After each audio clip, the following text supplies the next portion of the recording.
et bienvenue dans ce nouvel épisode Pharmatips. Vous vous sentez fatigué même après une bonne nuit de sommeil, vous êtes essoufflé au moindre effort, alors vous manquez peut-être de fer. Benjamin, pharmacien adjoint chez New Pharma, est aujourd'hui avec nous pour y voir plus clair. Alors Benjamin, quels sont les signes qui peuvent faire penser à un manque de fer ?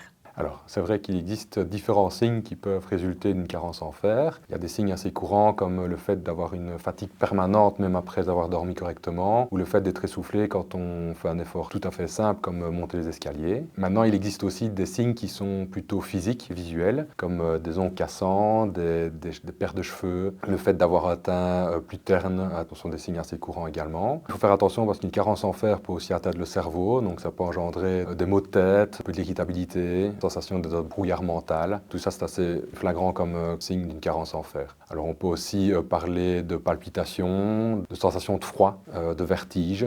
Tout ça aussi, ce sont des signes qui sont assez récurrents. Alors maintenant, la plupart des personnes qui sont sujettes à ce type de manque de fer, ce sont principalement les femmes, notamment les femmes avec des règles abondantes, les femmes enceintes, les ados, les adolescents, les sportifs et aussi les personnes qui sont végétariennes. Alors, pour pouvoir déceler ce type de carence en fer, c'est assez simple, il faut faire un bilan sanguin. Et je déconseille fortement de prendre des compléments sans un accord médical et sans avoir fait ce fameux bilan. Et concrètement, que peut-on mettre en place au quotidien pour soutenir ces apports en fer ? Alors, dans ce cas-là, premièrement, le mieux, c'est de soigner son alimentation, notamment en apportant des aliments qui sont plus riches en fer, comme la viande rouge, le foie, le poisson, mais aussi les pois chiches, les lentilles, les épinards ou les céréales complètes. Deuxièmement, ce qui est important aussi, c'est d'augmenter l'absorption du fer. Donc pour ça, on peut le complémenter avec la vitamine C. Il faut savoir que la vitamine C augmente vraiment l'absorption du fer. Donc ça, on peut rajouter dans notre assiette des légumes riches en vitamine C, boire un jus d'orange, rajouter un fruit ou ce genre de choses. Alors il faut faire attention parce qu'à l'inverse, il y a aussi des aliments qui diminuent l'absorption du fer. Donc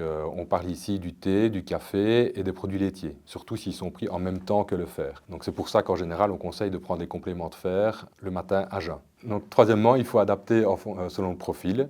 Donc notamment les femmes, les adolescents, les sportifs et les personnes végétariennes qui ont vraiment un besoin accru en fer. Donc malgré cela, si l'alimentation n'est pas suffisante, on pourrait envisager un apport en complément de fer, mais uniquement avec un accord médical et après avoir fait un bilan sanguin. Merci beaucoup Benjamin pour tous ces conseils. En cas de doute ou de symptômes persistants, n'hésitez pas à en parler à votre médecin ou à votre pharmacien. À bientôt pour un nouvel épisode.